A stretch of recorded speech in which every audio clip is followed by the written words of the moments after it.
get the name of this thing mixed up, and I don't know why.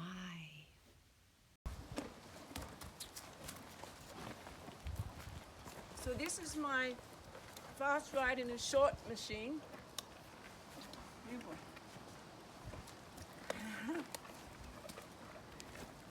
Whoa, not too fast. Fast ride, short machine. Sorry, boy. Yeah. I wouldn't really do that to you, would I?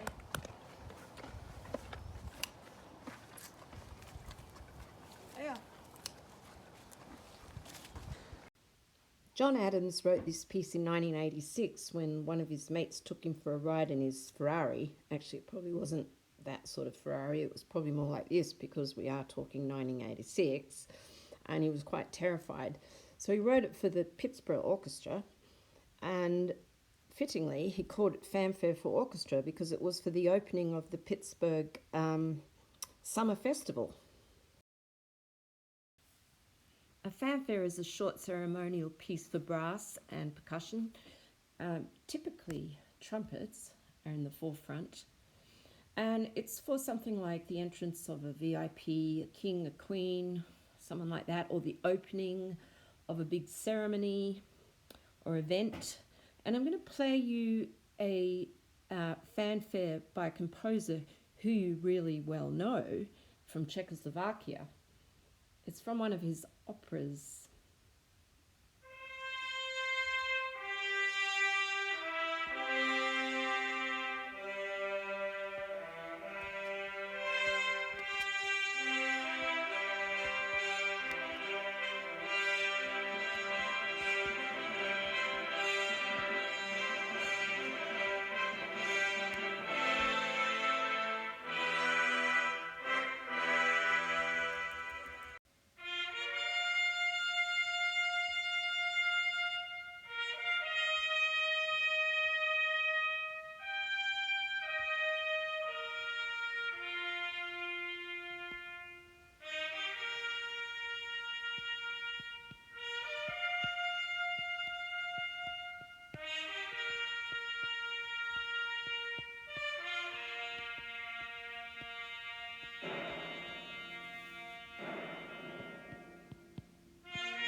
John Adams is an American composer.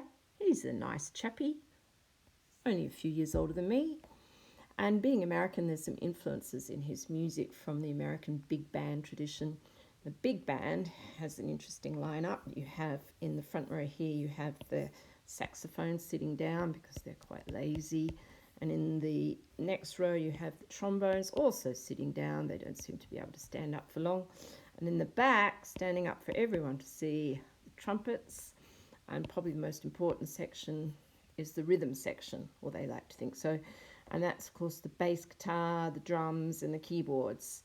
And one thing that you'll hear in the music is these wonderful dramatic brass stabs that punctuate the music. I'll play you a couple of samples here.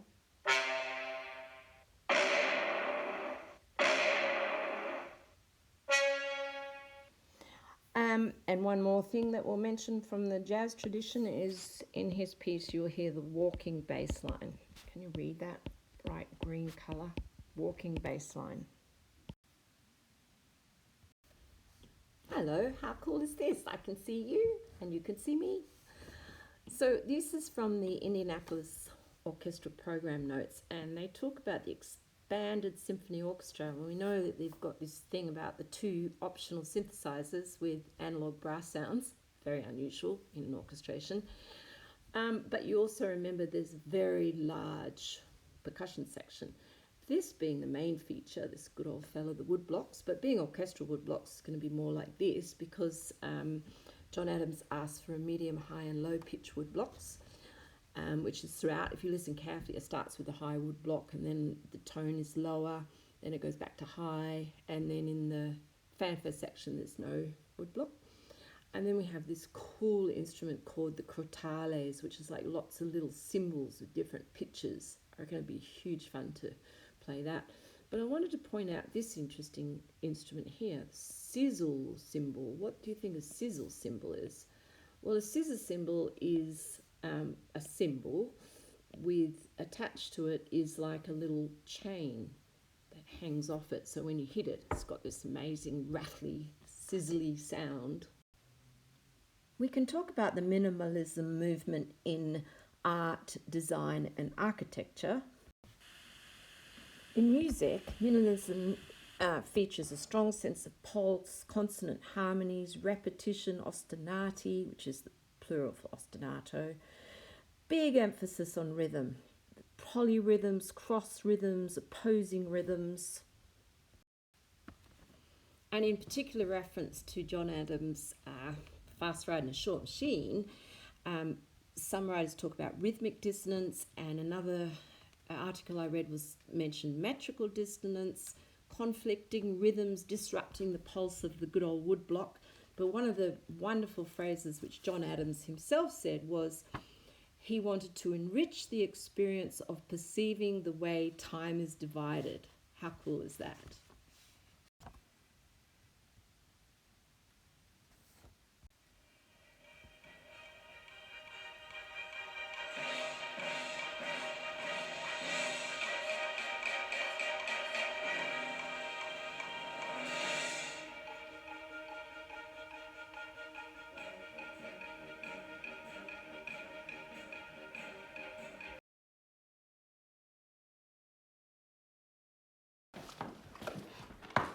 What have you got to say about this?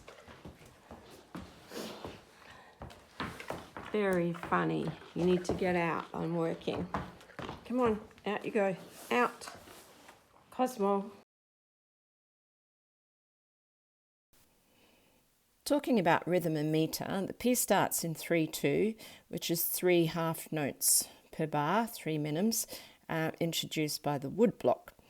And on the first beat of the second bar, we have the first and third clarinets and the first synth come together, and you note that they're playing like a 3-note pattern. And the effect of that is that you have 4 patterns, 1, 2, 3, 4 of those notes over the top of your 3 in the woodblock. But you can still feel the pulse. But added to that, you have the second and fourth clarinets playing the same pattern but offset. So it's like slightly phased off. So you've still got the 4, but this together gives an interesting sort of shimmering effect.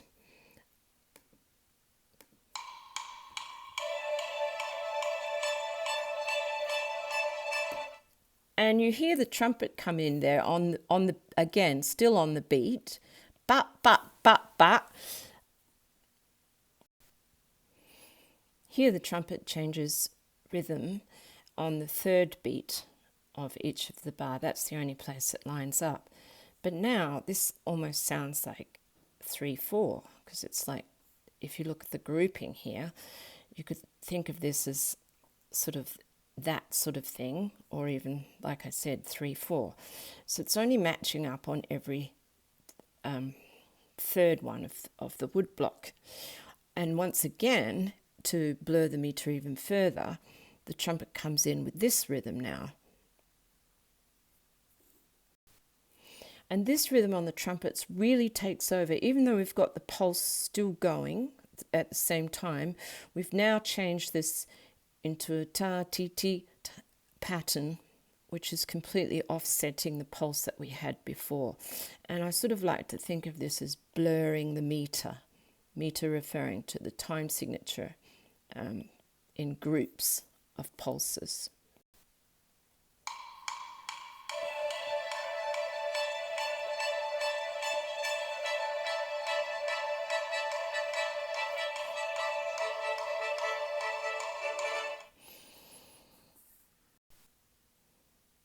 So this pattern in the trumpets is now really dominating our ears all the way through, and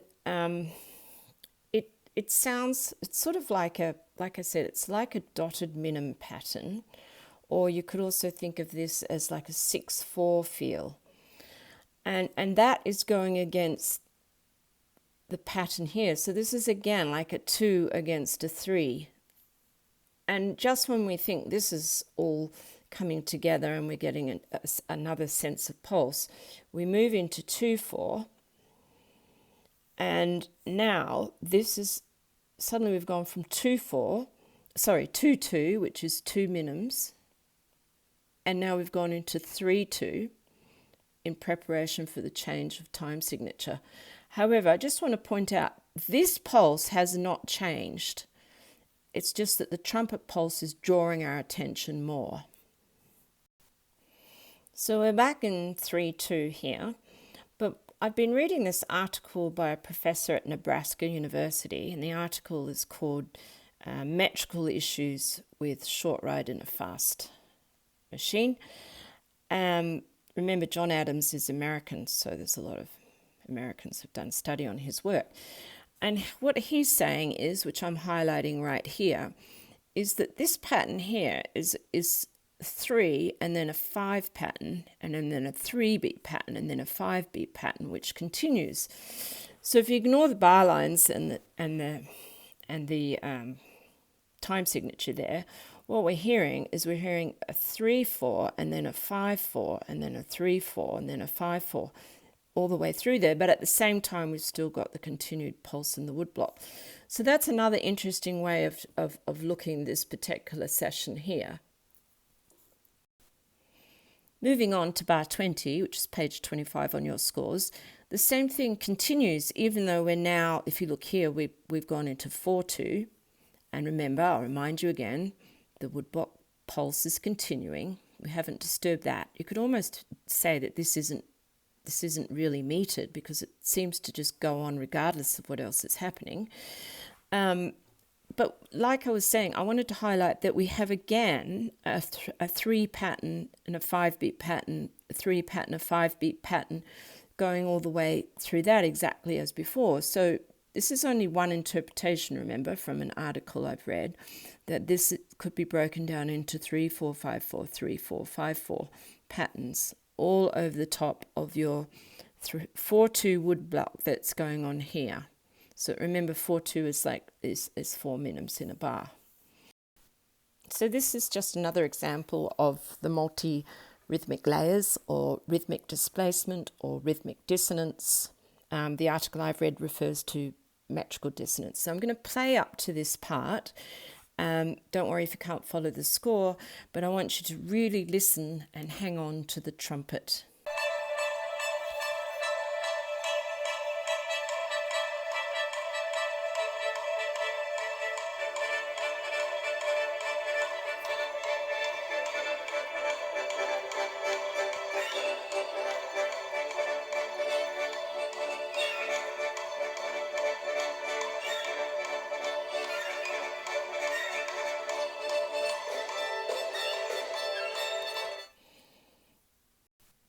Sticking to the brass because they're very prominent, the woodwinds are shimmering away.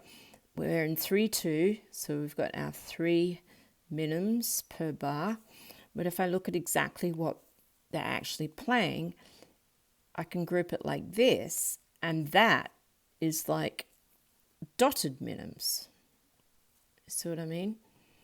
And that pattern, that feel keeps going even here. So again, that's like a 2 against 3, and there's the good old woodblock carrying on. Moving on to bar 111, I wanted to point out that the woodblock is now the low pitch, as indicated here, and it's still continuing with its 3/2 timing here. The brass is continuing their interesting rhythm, but now we are adding in the this walking bass line. And that above them looks more like 6/4. We've got 6 crotchet, very steady crotchet beats per bar here. And underneath, these guys are only lining up halfway through. So it's sort of like a 3 against 2 again. Lammies, you got anything to say about this? You got an opinion? Come on then. What do you got to say? Huh? What do you reckon? Well, you have to whisper to me because I can't hear you. All right. What do you think? What do you think? Hey? I totally agree. Lambie suggested that I make a follow-up video on how to succinctly answer exam questions on the information I'm giving you. So look out for that. So we're used to using triadic harmony, which is chords stacked, thirds on top of thirds. And Adam uses that too, but he also likes the more open harmony of stacking perfect fourths or stacking perfect fifths. And he uses a bit of both. And what's really interesting about the harmony in this piece is that there's no sense of phrasing or cadence points, no sort of pauses. It's just this massive, fast journey, like this Lamborghini, the first hybrid Lamborghini. So what he tends to do, like he does with the rhythms, he starts off with a pulse and then he adds a rhythm and then he layers a different rhythm and so on. A little bit similar with the harmony. He starts off with 2 notes and then he adds a third and then a fourth, and so it goes on, that we end up with chords on top of chords. And you might recognize this diagram from the UWA site. So I'm just going to show you that very briefly on the score, how that adds up. When the trumpets come in, we've got a D in the third trumpet and an A in the first trumpet. So we've got this wonderful open fifth sound. And later on, the second trumpet comes in with an E, and that chord that continues there is an A sus4. That's the harmony, and what that means is that instead of the third of the chord, say we're looking at an A major chord, instead of the third, he's replaced that with the fourth. Here in bar 10, still in the trumpets, the F sharp enters. And that's in the fourth trumpet here. Moving on to bar 13, we have the trombones entering on a C. So this is another added note. Now, don't get confused. You've got to notice that the trombone here is in tenor clef. And in bar 14, we're adding a G. And also don't forget, this is the French horns where this appears, and the French horns are an F, so you need to transpose that. We've still got the A and the D and the F sharp continuing in the trumpets, but we've added these other notes. So this is like additive harmony.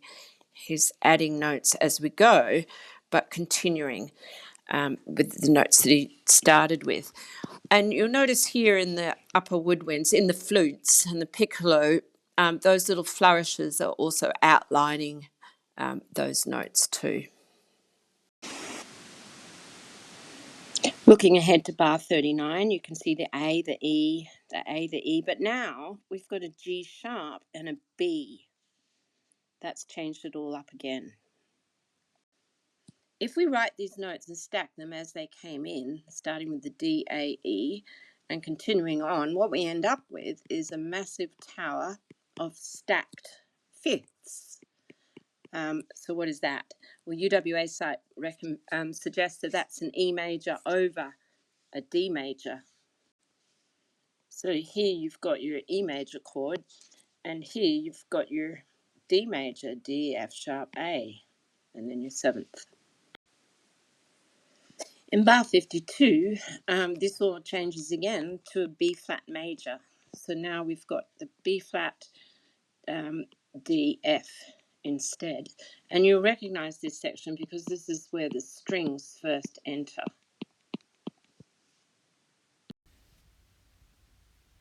So from here on, when the strings come in, the harmony gets much more complicated.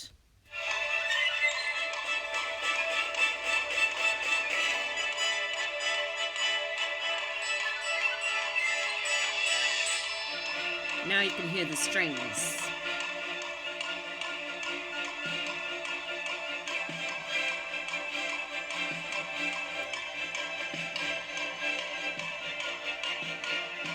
Got small. Get away from that. Hey, no. Come on, out. I'm going to stop interrupting my work.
Bar 138, the wood block finally stops for a break, and we have this little brass fanfare. There's a melody in the trumpets and a different one in the French horns and cellos, and you'll notice lots of fourths and fifths. I'm going to play you Philippe Litzler practicing the trumpet line.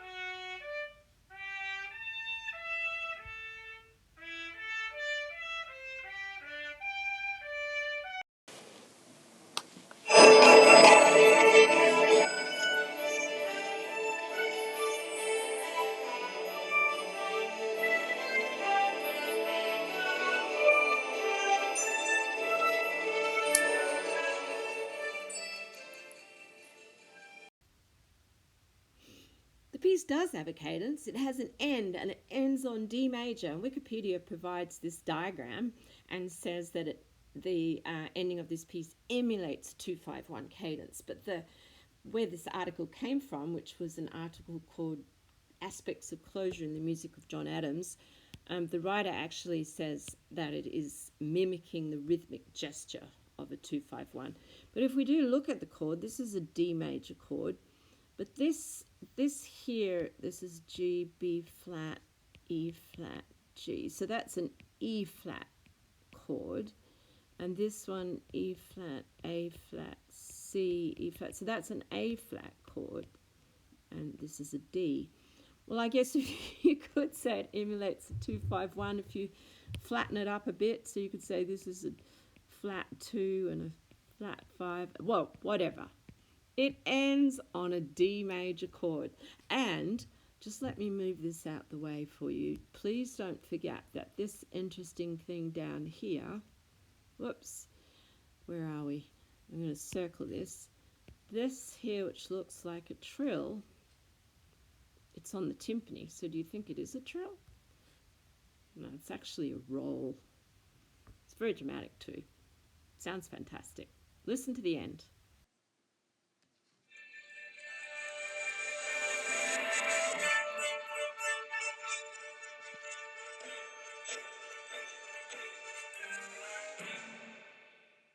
You want to add to that, do you?